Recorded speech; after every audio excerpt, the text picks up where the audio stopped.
Well, Sam, we had a good run. It was a good run for Dead Red Cincinnati there for a while. We had California, we Oh, had Montana, got it. I we was like, had the I was studio. like, did we just get canned? I was going to say, I It's hate to been break a, it to it's you, been a good run, but here we are back on the floor and back in the basement. back on the floor. We had the studio tour. So, yeah, for Yeah, three straight shows, uh, we had yeah. all of this intriguing, interesting change of scenery things. And now we're back to the basics, man. Sam's sitting on the floor in his living room. Yep. Uh, So yeah, we have to, it's back to it. It has to be about the content. It has to be about we Well, can't no more distractions. We can't distract people. The well, number of people that asked you about the beach and the number of people that asked me about, hey, where were you? I saw the mountains, and now we have to get back to saying something that actually matters. well, buckle up. Oh man. Oh yeah, I got one somewhere. Buckle up is right. All right. So this is kind of There we go. wait, what I'm Got it. looking. There it is. So where we are right now is kind of in a way a metaphor for the baseball season because you're past the all-star game, you're past the trade deadline, now you're back down to the basics. You've got nothing but baseball left. You got a couple of Dog months. days, geese. Dog dog, days. dog days are coming up, but you look at it right now from a baseball perspective and there's a lot less runway to work with the rest of the season. Yep. How does that play in the clubhouse for a team like the Reds when you take that big exhale? Because if you thought you might be on the move and you weren't, or the guys that were on the move are now gone, you know, do you reset a bit and move on now and try to make something happen? I mean, I think that it's kind of double edged. I think it simplifies things to a large degree because you know your group, you know Mm-hmm. you know exactly what's in front of you, so that it simplifies it. But it's also when you and I talk plenty on pre and post game show about creating urgency and you know yada yada yada. I mean, urgency is a product of kind of the environment, right? I mean, it's kind of procrastination to some degree. If I can use my school life, as a backdrop for that, it was procrastination. So as it gets closer to whatever deadline that it is, I mean, All Star break, trade deadline, end of season, that just kind of creates its own urgency, and not the human condition is not always to do that for themselves, but as the environment starts to create it for you. And I think that simplifies things in a way too. So you kind of get down to business, and there is no other focus now. There's nothing left to focus on besides we have this much time and we have this much ground to cover, and we better get down to it, or else we're going to be sitting on Sam's floor on August 1st rather than playing in the playoffs. And nobody wants that. Well, I like it. Yeah. And the math is pretty simple, right? Guys last night, as recently as last night, said, Tyler Stevenson said, hey, we know. Yeah. You can look at it. You got to win. There's no choice. And that's where they are. But you brought up environment. And as we covered in the pregame show and the postgame show, the trade deadline and the moves the Reds made, I was struck by the fact that players that were on their way out were as emotionally attached to the Cincinnati Reds and the clubhouse as they were. Frankie Montas has been here a few months. Yeah. Yeah. And he was upset. Yeah. Lucas Sims has been here 6 years. I thought, And he he was a wreck. Lucas Sims was the longest tenured Red. He came over in 2018 in a deal with the Braves. Okay. And the way that the thing about it that stood out to me is, and you can add the professional athlete component to this, I'm thinking everybody likes a spot they're used to, a comfortable spot, good people, good things. Right. But as a professional athlete, you also have a window to win. Yeah. And the Reds clearly haven't won nearly as much as all of these players would have liked to have won. And so you'd think there'd be a component of, and I know there was to a certain Unfinished extent of, business. no, that, hey, I really like it here. This Oh. place has been great for me. I've grown here, but now I have a chance to go to a place where my likelihood of winning increases right away. as opposed to staying here. And I thought, and they both expressed that. You know, Lucas Sims said, "Look, I'm going to a team right now that has a chance, and that's great." But he was torn Yeah. by leaving here, and it makes me wonder about the team, the culture, the city. What is it about Cincinnati? What is it about the Reds that has made this a place that players love? You know? And this conversation got started by the word environment Right. or culture, and it is that I think it's that simple. And I'll kind of refer back to 2015, I guess it was, and they sent me down out of spring training, and I had pretty good years, running consecutively in Cincinnati, and they sent me out, and I was like, like, I didn't get it. I mean, I remember crying that day, and it's Mhm. not, you put in a lot of work with the people that you're around, right? And you'd like to see it come to fruition. That's why I brought up unfinished business. Like, you felt maybe for Lucas, like he was getting to a point where it was about win time, Mhm. and now all of a sudden he's putting in this work. It's like going through a rebuild, as a fan base or as a whoever.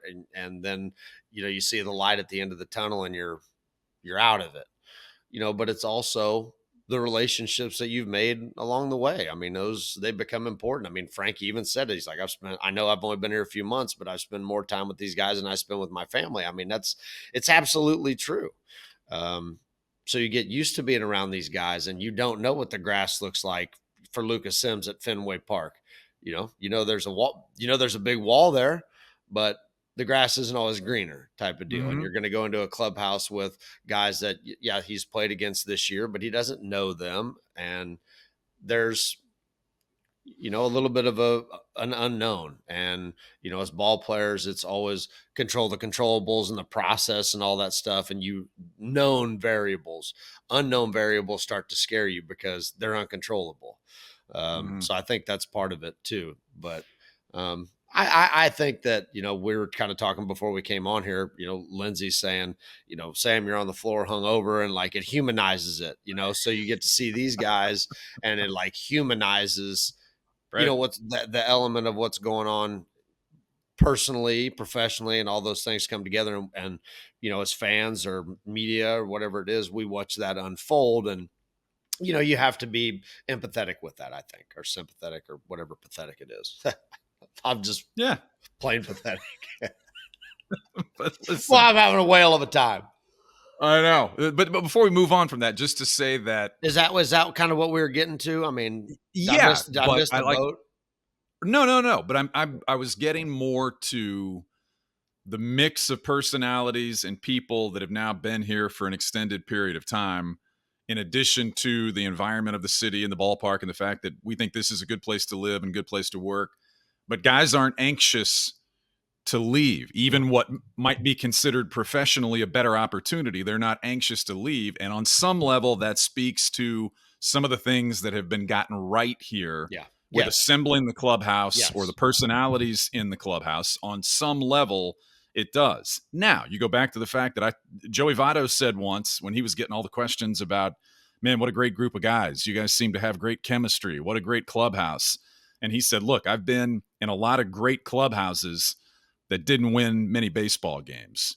And so it doesn't fix everything. But I think if you're trying to establish the right environment to win, uh, I think there's some things there that have certainly gone right. And guys, yeah, didn't want to leave, and now Well, they're another gone. part of it, and I mean, I'll listen to this Tom Brady thing every once in a while, and he says, "Don't ask me about the wins, ask me about the losses." When you've gone Right. through the mud and the muck, with guys, and you almost feel there's a tighter camaraderie in that way because you fought through it to get somewhere, right? Hmm. They're this close, and it's been a lot of losing here over the past several years.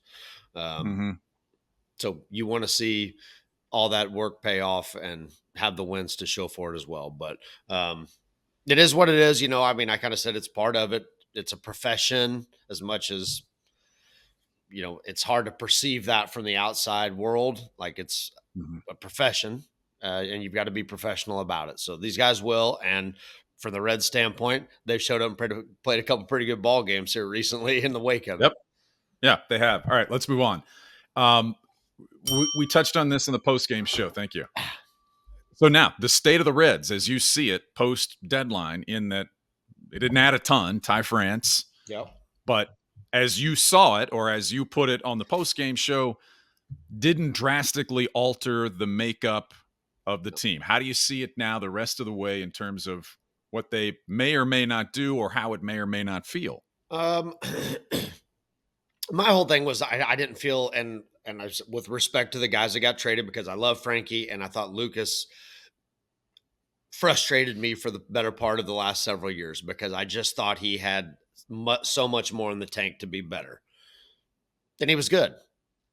I don't think they got worse. And my concern going into this was, and I didn't think that they would break anything down or get rid of core pieces. And they didn't. And I think that's my takeaway from it, is that I'm still feel good about the fact that those guys are going to be here. And I'm talking about, obviously Ellie wasn't going to go anywhere. And, you've got TJ and Tyler and Spencer and Mm-hmm. down the list, right? Jonathan India is a name that, was a question mark for me and how they were going to handle that with Matt McLean's kind of imminent return. Um, I don't feel real honestly any different about this team than I did 5 days ago. Hmm. Um, feel like they have to show consistency, and it kind of pisses me off that 2 days into it, after the break, that's two of the better games they've put together in a row in some time. Yeah. And it wasn't a 2-0 shutout win that they had to scratch and claw for. They put some runs on the board. They had good pitching. There was a shaky area at some point in the game. They worked through it. They got the win. So I believe, and I have believed all year, that that's what this team is capable of. They just haven't shown it, 6 out of 10 games all the time. It's, here and Yeah. there. So Well, the thing I look I at, feel comfortable with this team moving forward. to be better than a 500 team, you can't win 2 and lose 3 and then win 3 and lose 2. You have to stack and string wins together. It's simple math. And when you Yep. look at the team over the course of the season, they've won more than 3 in a row twice. Once they won 4 in a row, and once they won 7 in a row, and that was almost 2 months ago. Oh. So until now, with 2 months left, if they go 12 and 3 over a stretch, all of a Boy, sudden things look differently, right? you better believe it. And they can with the And they can, pitching but that they they haven't come have. close to that yet. No, they They, haven't. with the pitching gives them a chance, but they've shown no ability yet to make that consistent run. And so I think that's the concern about what they can do the rest of the way, just the track record that they've shown so far. Absolutely they can get hot, but it'll take a big hot streak for it to make a difference at this point in the season. Yes. And I guess you kind of have to hope it coincides with other teams going the other way, right? And you can Yeah. ensure that happens by by playing and beating those teams. If you're going up, they're going down while you're playing head to head, right? And they've got some opportunity to do Yeah. that. So, I was on with Joe Daneman. You saw that the other day. He loves Brian Giesenslaw just like I do. We love Joe Daneman. Good man. He's a good man. And he asked me, he's just straight. I was like, just ask me. He's like, they're going to make the playoffs. No. And I hope I'm wrong. At that time, the answer was pretty finite because of the inconsistency of being able to put runs together like you need to do to be in the playoffs. Right. We've talked about it. We've beat our head against the wall. They're capable of it, but you are who you are. And right now this is who they are. And they're going to be who this is until they show me otherwise. Right. Yeah. So we'll see. Yeah. I'm going to keep, All right. I'm going to keep showing up to the games. They pay me to do it. You get paid for this? I need to talk Not to somebody. my side gig. The day job. That one. I gotcha. All right, let's so you brought this up, and this is kind of where I wanted to go next too. What are the reasons to believe?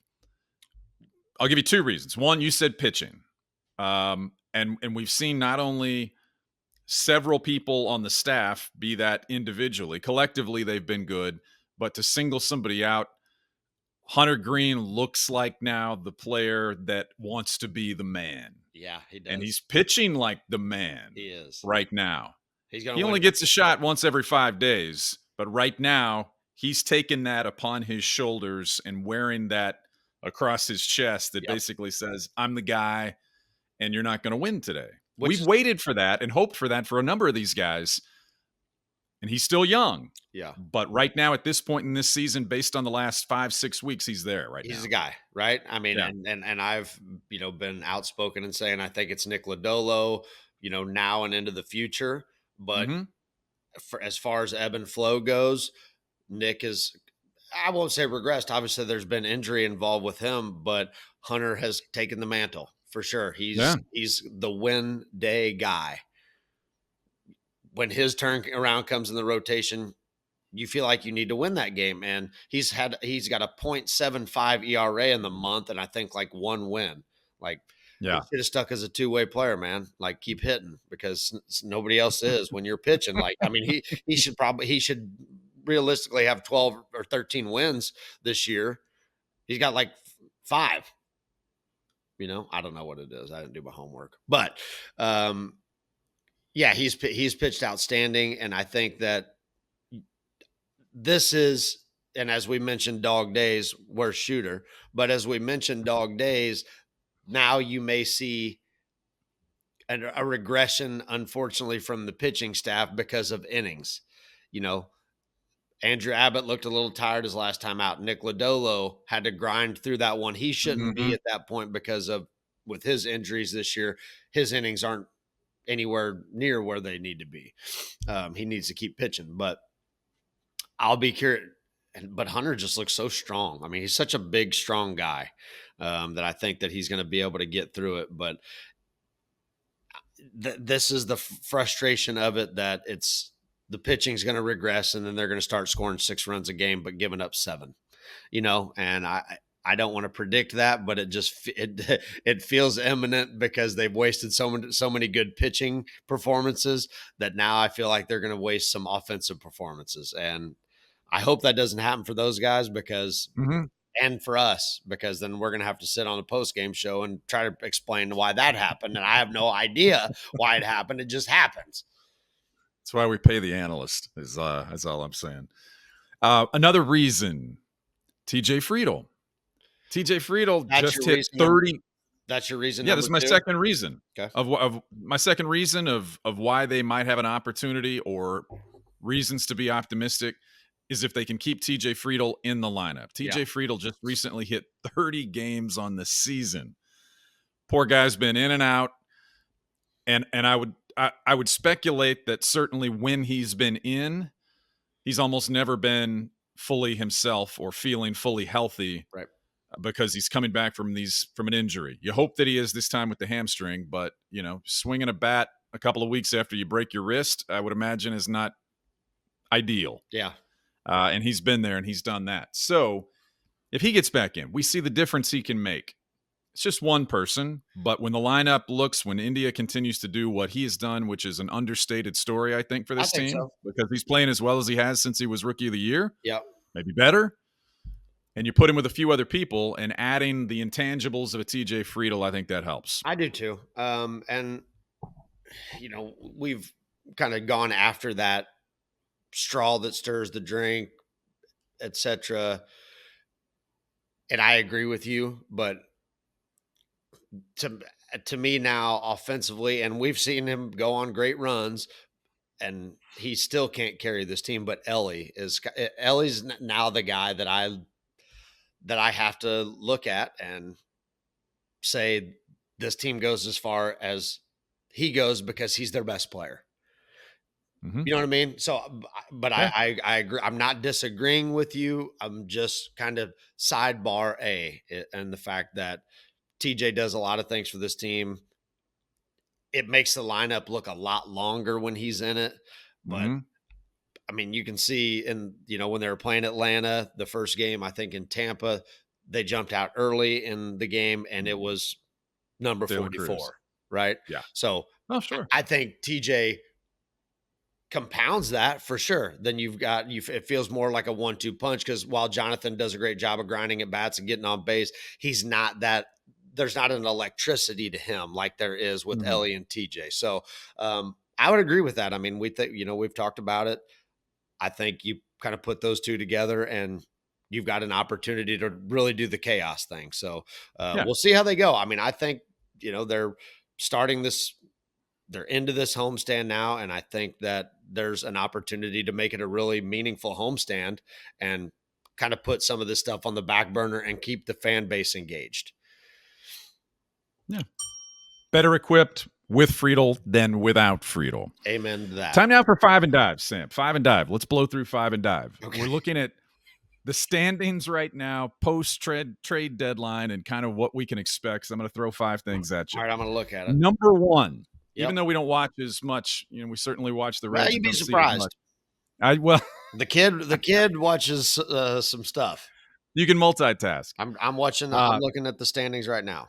Right now, the best race in baseball is the American League East, at least in terms of division title. Half game. In the American League East, Baltimore or the New York Yankees? I have to say the Yankees. That hurts, doesn't it? No, I mean, I don't know why, but you look like it hurts. I have to say it because I got one of my very good friends loves the Yankees, so I do follow the Yankees pretty closely. So I've got a really good idea of what's going on with them. They just got Jazz Chisholm in the last 2 games. He's hit 4 home runs. Which I was like, man, I don't like this signing because of the clubhouse or the trade. And then Brian Cashman's got to be the hottest ticket in New York right now. But I'm going to say the Yankees. I'm going to be wrong, but I'm going to say them. Best team currently or best team to finish the season in the National League, Phillies or Dodgers? I'm going to say the Phillies. Yeah, the Dodgers have, Mookie and the Yamamoto dude and a couple. Yeah, they just made some trades, but Freddie Freeman's going through a family issue right now, which I think about him because he's one of my favorite players. So I'm going to say the Phillies because they've been there all year. All right. Number 3 for Five and Dive. You're going to buy stock currently in a team that's right now outside the playoff picture. I'm going to give you both leagues. In the American League, do you buy Boston or Houston? Houston. All right, that seemed easy. In the National League, do you buy Arizona, St. Louis, Pittsburgh, or do you cash in on the Reds? The first 3 teams are within 2 games. The Reds are 5 games back as we speak. You said, but I thought I'd throw them Pittsburgh. in. You said Pittsburgh, St. Louis, or the Reds, or who else? You say Diamondbacks? Arizona, St. Louis, and Pittsburgh are all within 2 games, and then your long shot would be the Reds. You want to lose some followers to our show? Cardinals. They got Tommy Pham. Who just did a grand slam. Tommy Pham, baby. I mean, I can't wait to tell that story one of these days when we have more than 16 seconds left in our show. Okay. Tommy Pham. Finishing out Five and Dive. Sam is 14 years old, and he's going to buy a jersey. Are you buying Bobby Witt Jr. or Paul Skeens? Woo! Bobby Witt Jr. You like that one? Yeah. I don't want Libby Dunn mistaking me for Paul Skeens. I mean, who would want that to happen? Definitely the other guy. I don't even remember his name now. The other guy. Bobby Witt Jr., babe. Oh, man. The numbers for that kid? I mean, crazy. Especially since the All-Star break. He's hit literally. Yeah. I saw in 22 games, he was 24 for 44 with 22 RB. I mean, something just insane. And just hiding out there in Kansas City, and you don't hear him Kansas City is much. Great barbecue. I know Kansas City. They'll be here before too long. My brother Dan, brother Dan will be in town, so they're coming in. Yeah, get your chin strap on. I was gonna say that's we'll prepare accordingly. On the Gulf Coast, they have hurricane preparation steps that they take Batten down the When hatch. the liqueurs come to Cincinnati, batten down the hatches. They Exactly. raise security at the ballpark, and he definitely is going to get wanded at the entrance. All right.